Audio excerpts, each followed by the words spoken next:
Hi everyone, welcome to another episode of Co-Living Innovators podcast where we get co-living founders from around the world talk about their journey, how they started, what were the challenges, and we try and learn from them. Uh, this podcast is sponsored by the Co-Living Incubator Program by Art of Co. It's a program for upcoming co-living entrepreneurs and founders who want to start their co-living spaces, and this program helps them to go from scratch to scale. Today we have with us Samuel from Alihoop. Welcome, Samuel. Samuel is the founder and CEO at Alihoop. He takes care of operations, product experience. He has had a background in hospitality in Southeast Asia, where he ran a hostel. He is a lot more passionate about technology and communities at scale, and we'll dive deep into that during our conversation. So, welcome, Samuel. Hey, thanks. Thanks for the nice intro, Mike. Really, really great being here. All right, amazing. Anybody of you who are listening, please like this video so that it reaches more and more relevant audience and co-living founders. Subscribe to the channel because we keep doing these interviews once a week. And Samuel, can you take a little bit time for the next couple of minutes to take us through your journey, like a little bit of an introduction? We'll dive deeper into it, but just so that the audience gets to know you. Yeah, cool. So I think you already covered parts of it, but yeah, so I kind of always been very passionate and interested in business and entrepreneurship, and tried out a couple of different things that failed. Then eventually ended up in Southeast Asia, where I started managing hostels. And as a kid, I've always wanted to be an architect. Actually, I was always drawing floor plans and doing these house drawings. And I never became an architect. I studied business, but I think partly that, and then my passion for physical buildings, design, also the social dynamics of cities, combined with a strong interest for community and connecting people, is what made co-living stick to me, which is what I've been working in for the last 5 years. And I've been very kind of like fascinated. If you think of 200 years ago, we all lived in small towns, kind of, right? There was not a lot of urbanization, and we actually had quite strong community back then. And then we urbanization grew and grew and grew, and we started moving to bigger cities, where eventually we were all very close together in big cities with a lot of people. But if you then also look at the loneliness, is kind of like spiking, and meanwhile also lack of belonging and all these kind of challenges are actually way higher than they used to be. And that's one of the challenges I really want to try resolving, and I think co-living is suited perfectly for doing so. Yeah, that's a little bit Amazing. about me. I think that's a great introduction and segue into our next segment. I think let's do a little bit of a fun segment. Let's do a little bit of rapid fire. Answer whatever comes to your mind first. I'll ask you like a bunch of questions. And feel free to be creative, feel free to be funny, and give people a different side of you. Okay, all right. So, what's the key to building a thriving co living community? um Thriving community makes me think it's created by members, not for members. It's attracting the right set of people, understanding how they want to engage and how they want to connect with each other, and then also making it very easy for them to do so and giving them the right tools for them to be able to connect with each other. Interesting. Best lesson you learned from your stint in Southeast Asia that applies to Alihoop. A lot. I If think, you have to pick the yeah, I think the best social experience is what makes the best hostels, not the fanciest design or the softest beds. And I think that comes from the idea that the people or the guests in a hostel, they are the product or a big part of the product. And that's very different with a hotel where the service or the nice rooms is the product that you're buying. And I think that also applies on co-living, and especially community-focused co-livings like Alihoop. interesting. What's the role of technology in modern co-living? Automating all processes, everything admin related and so on, then a very smooth customer journey. Um, Data driven design is something that comes to mind. And I think most importantly, helping people to connect with each other. I think we can do a lot more with technology there than I've seen so far. What's your favorite city to live in and why? Very hard. I'm one of these people where I don't know where I want to live, and I want to live in a lot of different places. So I would say where I've lived already in the past for an extended period of time would be, I'm gonna pick Bangkok. I think Bangkok, you can have a superb lifestyle. It's all vibrant. There's always something new. It's one of these cities where you can walk down the street. You have a amazing street food meal for $1, like the best food you've had, and then you walk for another 2 minutes. You take an elevator up to the 60th floor, and you're in some really fancy rooftop bar where you pay $20 for a cocktail. And I don't think there is any. I haven't been to any cities that are like that with that level of contrast. You should come to India. You'll see that contrast a lot. One word that defines community living. Belonging. Most challenging aspect of scaling a co-living business. Unlocking real estate. Best advice for somebody who's starting a space, like if you have like top three suggestions. We'll dive deeper into it in our conversation, but just an outline. There's many different ways. I think one of the, if we zoom into one specific way that I think is fair, like makes it fairly not easy, but is a good approach, I think, is start with a small building, decide on what kind of niche audience you want to attract, and focus on a specific niche. Understand then, once you have opened your building, their needs very, very deeply, and then improve the experience specifically for this niche of people, and then build your brand around that specific unique experience, and market yourself around that. Oh, I think that's a very, very interesting suggestion. I think I would love to dive deeper into it later during our conversation. But all right, I think thanks a lot for being very candid and answering all the questions. So your journey has been it's been quite a diverse journey, right? Managing hostels in Southeast Asia, and then moving to the other side of the world, and then starting a co-living business. You've also done a little bit of other stints in the past. Uh, like I know you, when we started this conversation, you said that you want to have like what pushed you towards starting a co-living, but can we dive a little bit deeper into uh, this initial experience of yours, which enabled you or which pushed you towards co-living a bit more? And I'll tell you the reason why I'm asking you this. A lot of people who I talk to who want to be co-living entrepreneurs, they come from some or the other personal experience, and then some want to do it for finances, some want to do it because they had a personal experience and they want to kind of give that positive experience to other people. What has been your motivation, and how did you arrive at that? So I think if we go back a little bit, when I started working with hostels, that the reason that I started working with hostels was that I went on a 3-month backpacking trip. And as I think often many backpackers then do, is they get very passionate about traveling and hostels, and they're like, I'm going to start my own hostel.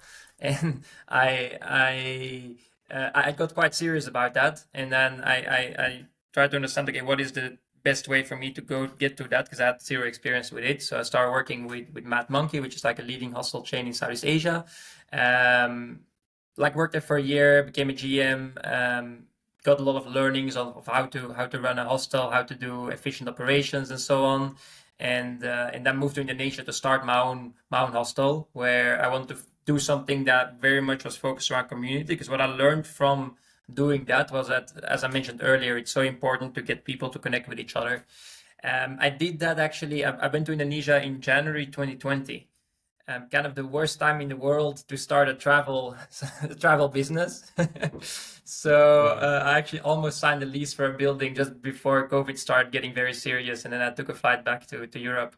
And then I was kind of looking for what's next for me. Obviously, all the things that I was passionate about were not possible during that time. Through my girlfriend, I got connected with Milad, my now co-founder, who had just started the Alihoop concept. And I was very much kind of like, felt like it aligned with my passions and experience, the idea of co-living, because it was a bit like the hostel experience, but more in the longer, kind of like more sustainable way, with less alcohol involved and so on. And yeah, I kind of like moved to Sweden and started helping him out to build the company.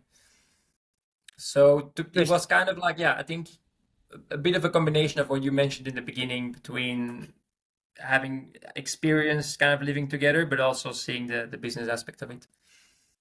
Okay, so I have an interesting question for you again, and people have asked me this on multiple occasions. What's the best way to learn, like best way to start a co-living space? Would you suggest somebody to go work for some other space, learn about the tricks of the trade, understand how to do things, and then come back and start something of your own?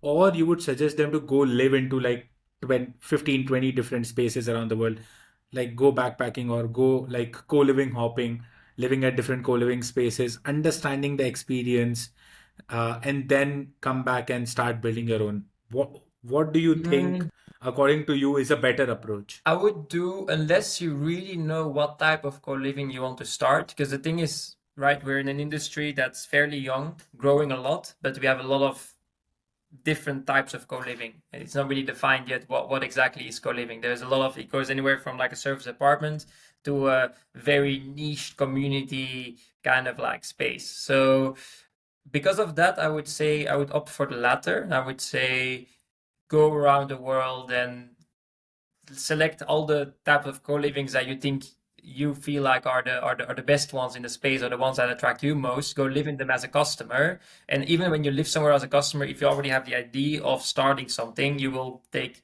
10 times more learnings than if you just come as a customer and you do your own thing, kind of. And it can also be a good way to connect with the co-living professionals, especially given that there's a lot of kind of like small companies in this space where it's very easy to meet the owners and learn and so on. So I would definitely go for the second option, actually. Yeah. Interesting. I think that gives a lot of perspective. Thank you for sharing that. Now, let's dive deeper into your initial part of. You said that you came to Sweden, you started helping your partner, and then started building Alihoop. How did you got the first property? Like, how, first of all, how did you decide on the location?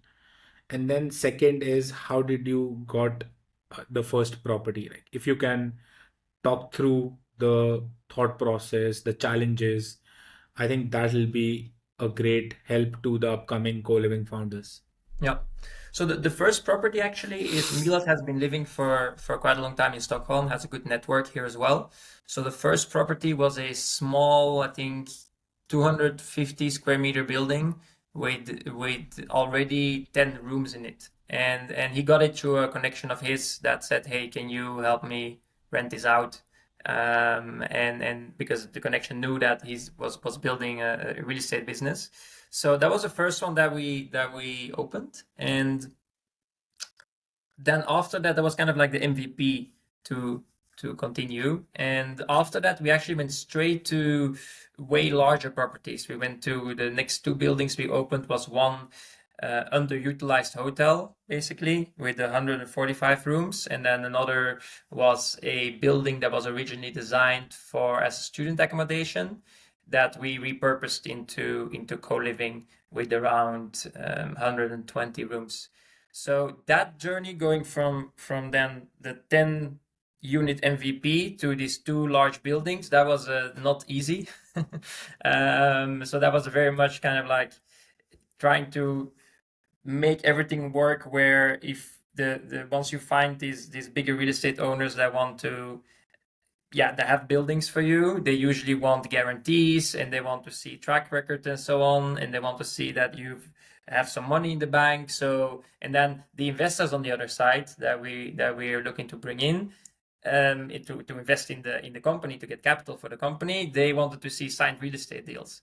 So you get this kind of like chicken and egg problem, where eventually we had to time everything well, and especially Milad, my co-founder, did an amazing job there because he's mostly works with the investment side of the business to get all of that lined up and yeah, allow us to both raise the money and then also open the buildings. Interesting. So, can you explain a bit about your business model? Were you taking it on a master lease, or were you doing property management contracts and then managing it on behalf of owners? What was the business model that you started with, and did that business model change as you grew, like as you started growing? So we started on master lease, and we've actually until now, all our buildings are master lease. We very much have been exploring different business models. I think I think both work. I think the master lease is important. You get the right deal. So as long as you can get your margins good enough and you're in a market where you're confident about the demand, master leases can be good and can be very profitable. Management contracts are in general less common in Sweden, so I think you also have to look at what market are you in and what are the common practices here. Where master leases are, management contracts are very common in the US. Europe, it depends a bit where you are, but in general, they're a lot less common in Europe. So that's one of the reasons that we just continued with master lease. We've been experimenting with different models where we get, let's say, a slightly lower master lease, and then we give a profit share on the upside if we reach certain benchmarks. So there's a lot of like smaller tweaks that we've been playing with, but overall it's still master lease, and we've mostly been focusing on bigger buildings, mostly because of the economies of scale, where it becomes a lot more efficient to manage these. The operational cost is more efficient. You don't need as big of a team that needs to travel between a bunch of different houses everywhere. So it just takes a lot longer to acquire the real estate. So that's then the trade-off on the other side. And we also felt that our concept is very much around providing a lot of different amenity space, so a lot of different facilities, and also connecting as many like-minded people as possible. And it's a lot easier to do that in a bigger building than in a house shared by 5 people, where you're not able to put a gym in the house, for example. Understood. I think there are pros and cons of both the things, as you rightly said. But when like, suppose I'm a small operator, or I want to be I want to be an operator, and I'm just starting out. Master leases can be a easy way to get in, because if you pick up a smaller house, let's say 5 or 10 units, you can use your savings to initially fund that business. If your unit economics are right and you are making sure that you run that business tightly and the demand is right, you start generating good profits to then create that as an MVP and then go to the market to convince other people.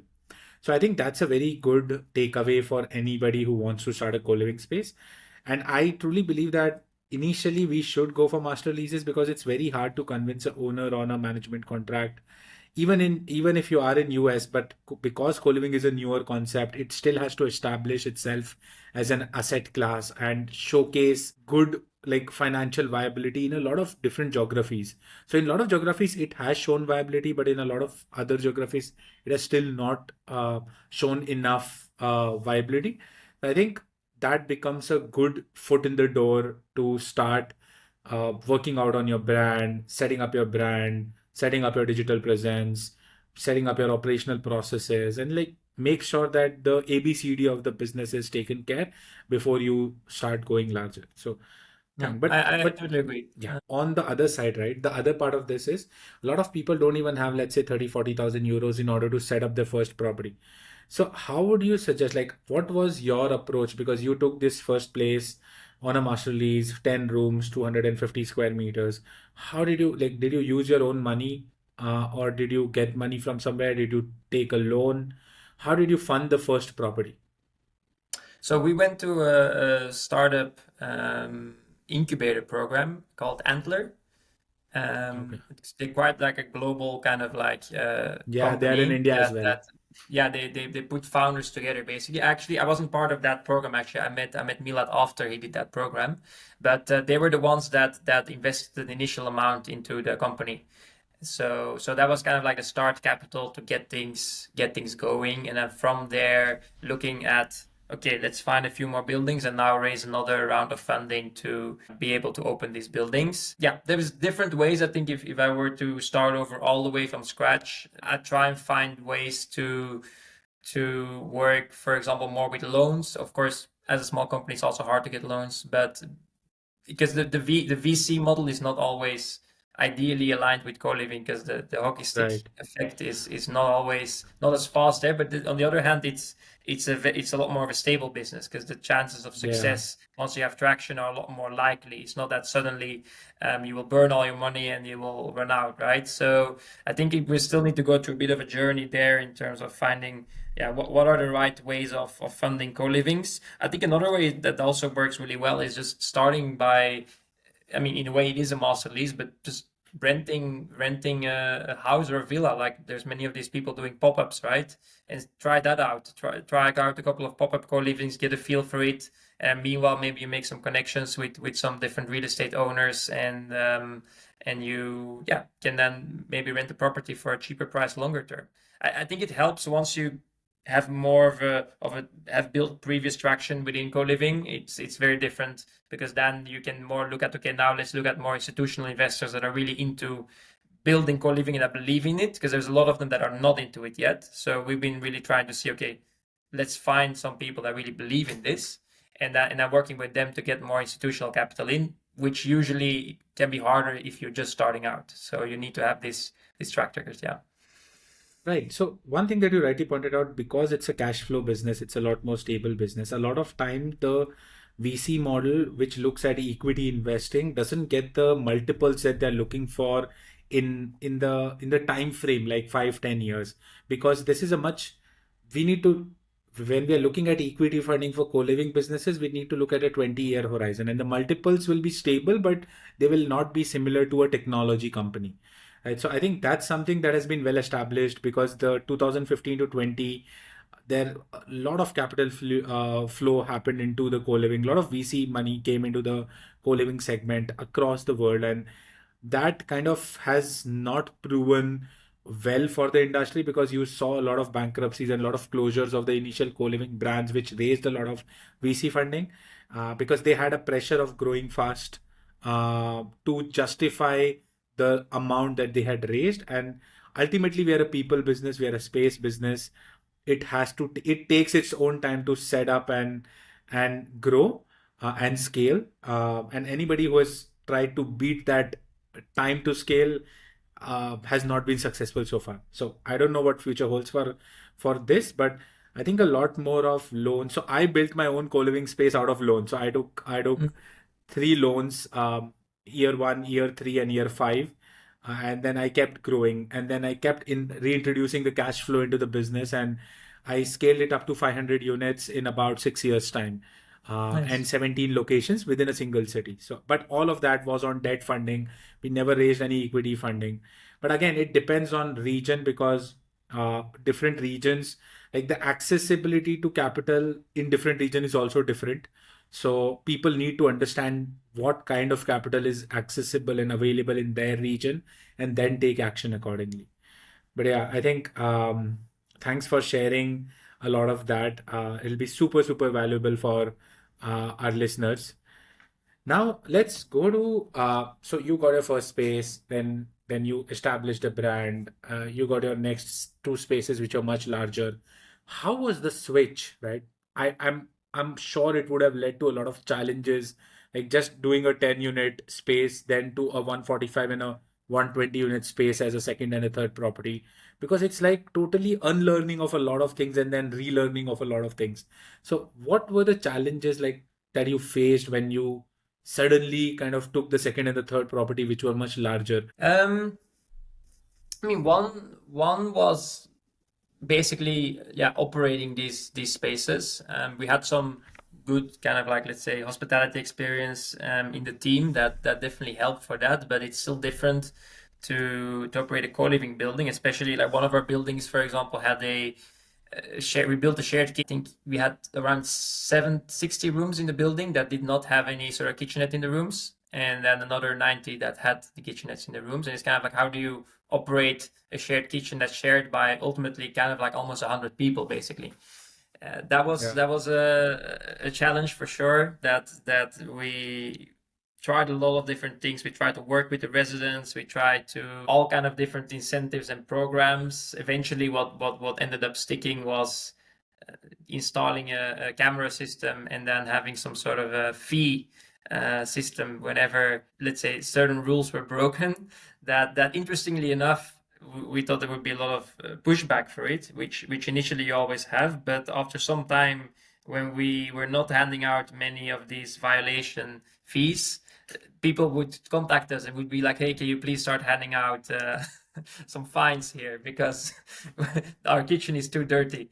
So eventually, I think that's a thing that proved to work, and that it was like that with many things, from access to we didn't have so much budget in the beginning to do a full kind of like, let's say, automated locking system. So we had to figure out all these little bits and pieces. But I think, yeah, you have to make it work in some way. And if you have some good people on your team, which is also at that point we hired a couple of extra people into the team as you need when then we were almost at 300 units.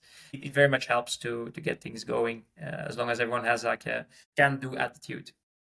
Right. So I have a question on team, right? And a lot of people who have established an MVP, got initial traction, and now want to scale, they struggle with hiring the right people. And one of the most common arguments that I've listened to is co-living is a new industry. A lot of people don't have prior co-living experience. They either come from residential real estate or hospitality, and they come into co-living. But when they come from a different side of either hospitality or residential rental real estate kind of industry, they come with their preconceived notions and they try to implement what worked for them in that model to co-living model, and a lot of time it doesn't gel very well because the approach with which a co-living business is built is a bit different from how a hospitality business is built or how a residential rental business is built. So uh, what did you face any issues around initial hiring, and how did you overcome them, or you were lucky enough to get good people right at the start? It's probably been, to be honest, a bit of a mix. We got some really good people in, and then we also got some people in that were not the right match. And I think for the people that are not the right match, the most important thing, which you will always get in almost any sort of business, is just making sure to identify that and letting go of these people soon enough. I think hiring is incredibly difficult. I don't think I'm exceptional at it, and I've definitely made a lot of mistakes there. So some of the things that we did though was a lot of the elements within a team of co-living have been done before. I think the main more unique aspect is the community side. Whereas if you look at the other part, like the real estate side, marketing, sales, general site operations, cleaning, maintenance, you can find people that have relevant experience that don't need to adapt that experience that much in order to do a good job. Of course, overall team culture and making that clear then kind of like helps getting them a bit more on the track for co-living. But the community bit is the one that is most challenging, because that's really the new part, and that's really what often people from a hospitality or hotel background do not understand, because it's very much all the guests and the service, and not the, hey, let's bring people together here and make them interact with each other. And that's a really important part of the experience. It's very top down, right? Not bottom up.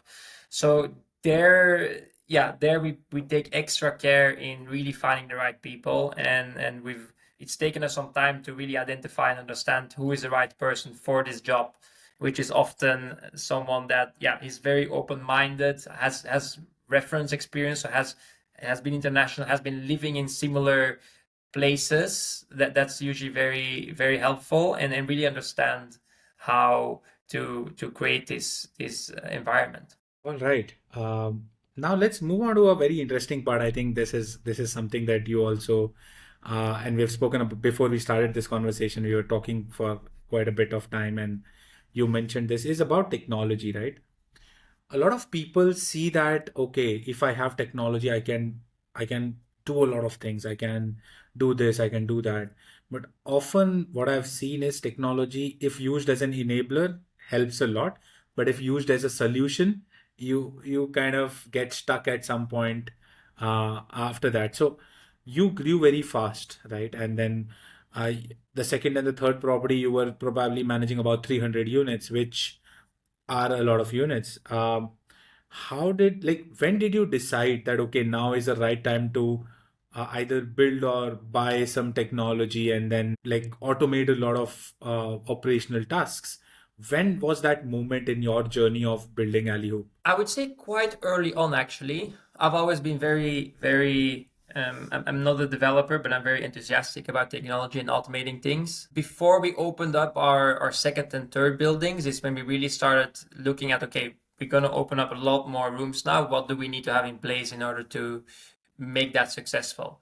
And that's where we kind of like our let's say philosophy was born, where we saw that there was a lot of up and coming software tools, or already really great software tools that solve all the backend management processes, everything that administrative, all the typical, let's say, back of house related processes. And then we also try to look at, okay, how can we now enable this really cool resident experience, right? And there we didn't find a lot of solutions. We tried WhatsApp, we tried Slack, different apps, but there was always something missing for us to really take that experience to the next level. So then we decided that, okay, let's find vendors and external platforms for all the practical stuff, and then let's build now our own app, which is very much focused on not solving the practical things, but connecting people with each other. And that's something that we started around 3 years ago, and that's still been working well for us. We have meanwhile been changing the kind of like backend systems that we've been using, and right now we have a pretty good set that we've kind of like integrated also with our own platform. So, one thing that people always struggle with is doing community building at scale, right? And if you started implementing technology right before you opening your second and the third space, which is very early in your journey, how does a typical resident experience at Alihoop looks like? Suppose I come to the website, I show interest. Can you take us through that journey of a resident? Suppose I'm a resident, I'm Yeah. coming to stay at Alihoop. What that resident experience looks like right now? Yeah. So we vet all our members, so our residents, as we call them. So basically, you fill in a form on the website that includes some of your motivations, which we'll use then to understand if you're the right fit for the building. Then you go through selecting which building and which unit you want to have. You might join a waitlist if the building is full, which it often is, as we run at very high occupancy levels. Then you sign a contract. And from that point, actually, after the contract, we just tell you before you read, hey, download our app. And then from that point, almost at least, everything will be done through the app. So from then you will kind of like receive your access codes to access your keys in the buildings remotely in the app.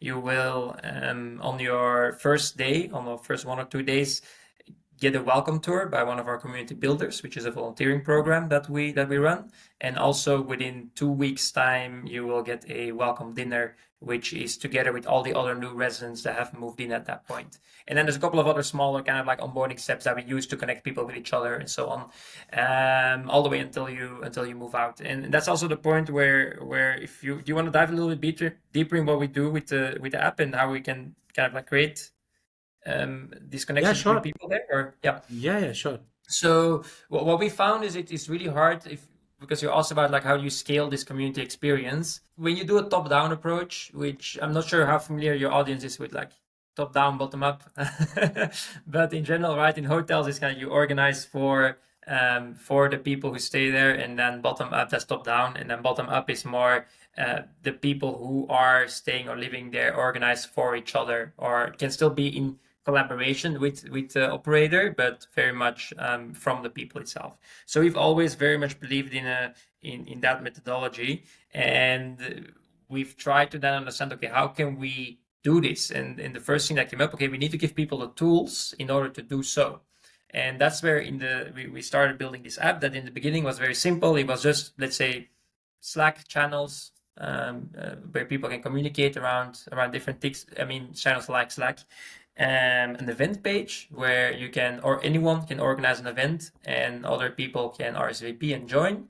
And then also really important, actually, a member directory with rich profiles. And when I say rich profiles, I mean it doesn't just show a profile picture and a name, but it also has a bunch of other information about the person, what languages they speak, what are their interests. You can now also see how many common interests you have with that person and what your common interests are.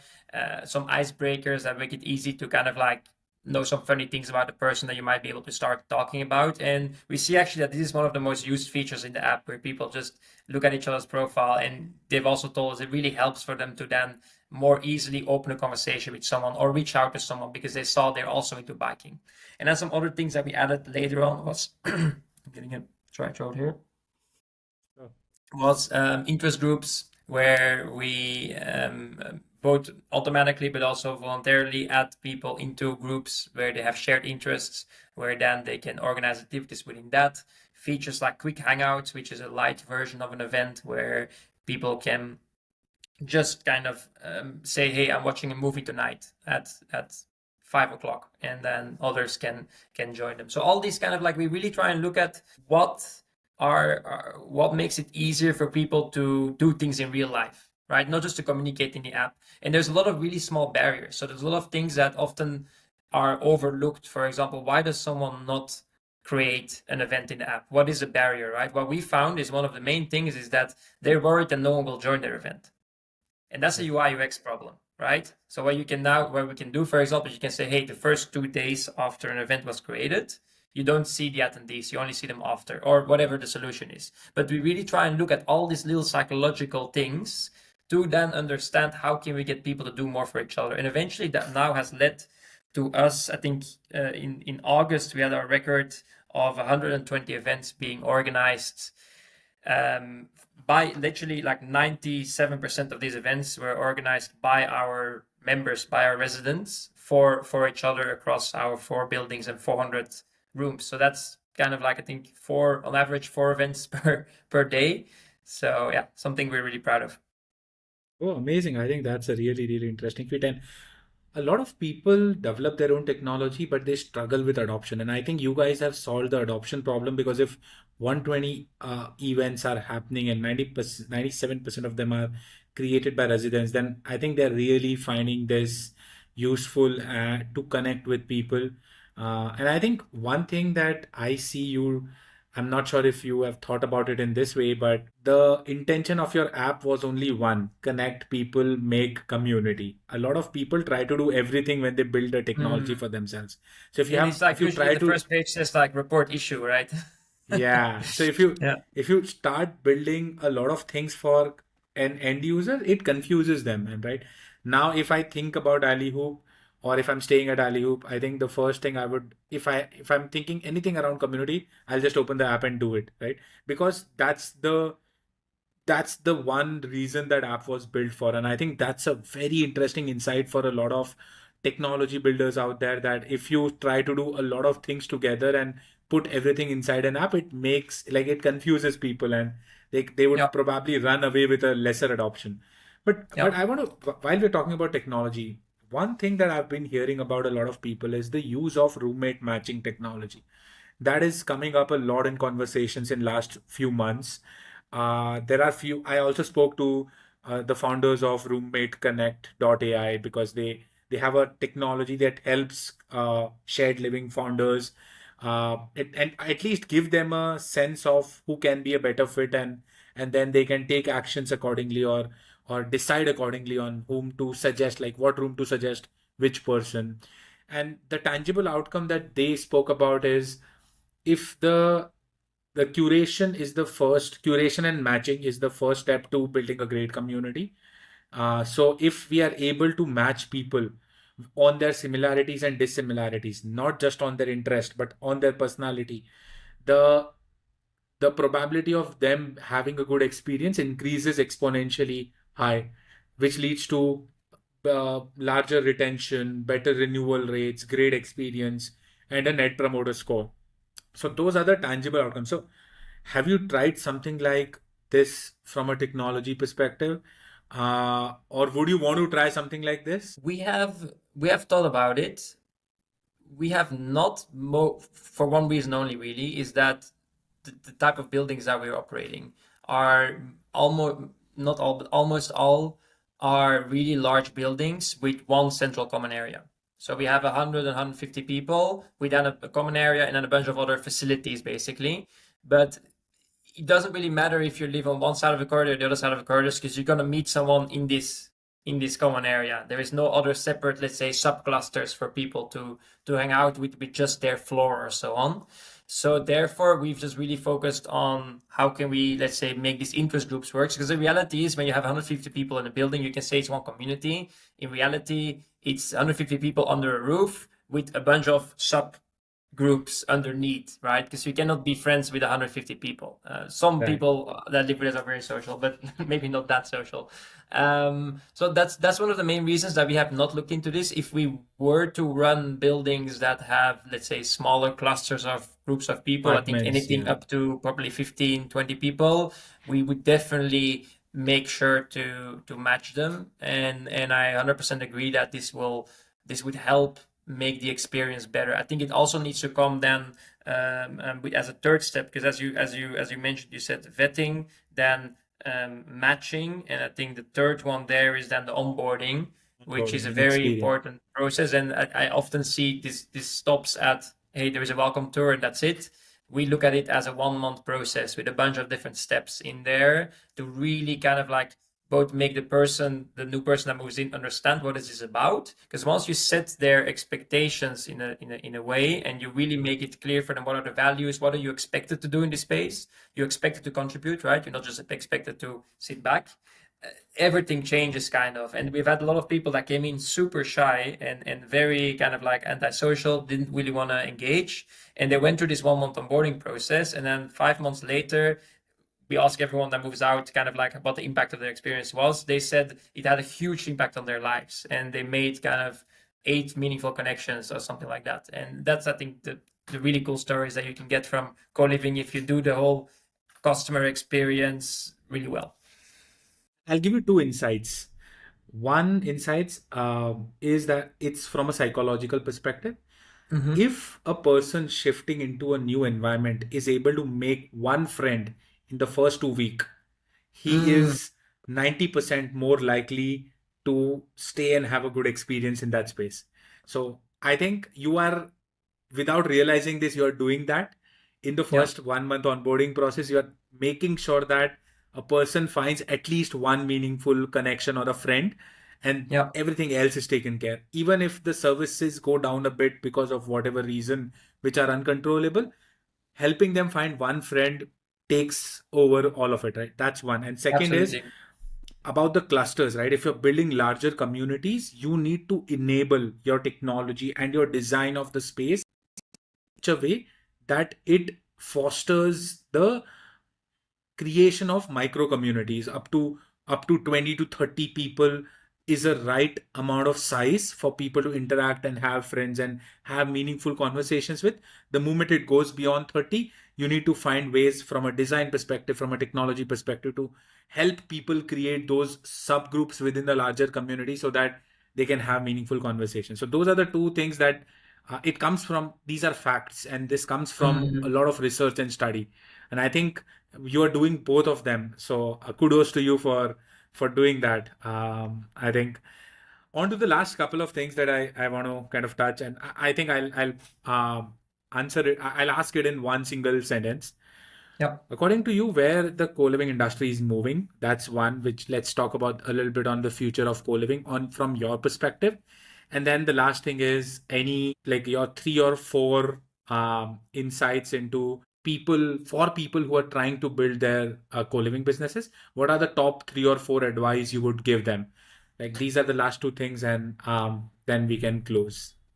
Okay, cool. Where co-living is moving, I think it's becoming more and more of an actual asset class, which is something that we've seen developing over the last 5 to 10 years, where no one used to know about it, and now more and more cities and municipalities and also asset owners are recognizing it as something that's very much investable and something that has a value after its initial life cycle.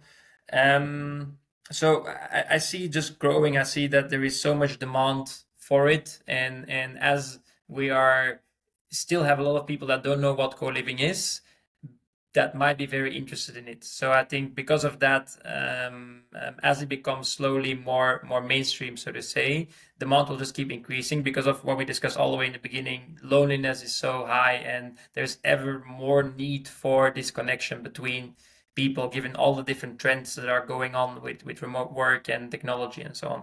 So I think we'll get more kind of maybe differentiation between what types of co-livings there are, given that now there's so many different ways. I think the players that are able to really, what we've been talking about the whole time, basically really connect people with each other, and I've said it a lot of times now, are the ones that will over time have a more resilient business model, especially as more competition comes in and so on, because this will be the ones that have a lot more word of mouth and they have a lot more kind of like of a stronger brand there compared to the ones who just, let's say, do apartments and hey, come live here and figure it out yourself kind of setup. So there's definitely a market for that too, by the way. Yeah, but I think if you want to put yourself in a strong competitive position, I think that's going to be something that will always be fairly hard to compete with. Also because it's hard to create. It's not easy to do that. Yeah, I think that's where I think co-living is going, and I hope it goes, and I'm pretty sure it will continue growing. Your next question, Mayank, was some practical I'll advice, repeat right? that. So yeah, so Yep. if you have to give like your top three advice for an upcoming co-living entrepreneur, what would those top three advice be? I think when it comes to, if we do a couple of specific ones, as we discussed tech, I think when it comes to tech, there's a lot of people who develop their own technology. I think nowadays there is so many, as the industry is growing, there are so many better and better tools that are being developed and continuously are developing, that most of the things you don't need to build yourself. If you have a very specific use case, do it, but only build that then and outsource everything. Don't try to build everything yourself, because you're just going to be wasting money unless you want to make a SaaS business and sell that as a product. Then that's another case. Another one is, I still see a lot of companies under investing in community and just using it as a marketing tool. So taking that seriously and finding also what works for you in your market and with your audience and with the people that you have been staying at your place or want to stay at your place, what are they looking for, and making sure that you deliver on that experience. And then lastly, you got some inspiration from me, Mayank, on the area? No, so I think another thing that I would like to add for upcoming co-living entrepreneurs is actually take a bit of time to study, right? Or do your research, right? Because it's not only about, see, if you are starting a co-living business, you're probably starting it for next 10, 15 years. It's not a quickly create something and sell kind of a business. So if you are getting into co-living, get in for right reasons, do your research a bit in your area from a planning permission or local laws, and then try and study if you can find right communities of people. A lot of times I see there's a gap in between what people like. They don't try and understand it from a global perspective. Oh, I want to run a small space and I'll run it happily as a lifestyle business. But if you talk to people from around the world, different co-living founders, come to a platform, exchange notes, basically try and study a bit before you jump into it, will give you uh, lot of ground already to run on when you start, and you will hit the ground running. And it'll also, the chances of you being successful will be insanely high. And that's what we have seen also as part of our incubator, that companies which took time to go through it and then took certain decisions avoided a lot of pitfalls, avoided a lot of waste of time and resources, because you don't have to make mistakes. You can learn from other people's mistakes. I think that's Yeah. where I'll leave this with. Thanks a lot, Samuel, for taking out time and spending this 50 minutes with us. I think it was absolutely very, very valuable for a lot of people out there. So I'm glad that you could take out time and talk to us. So thanks a lot. Thank you, Mayank. It's been really great.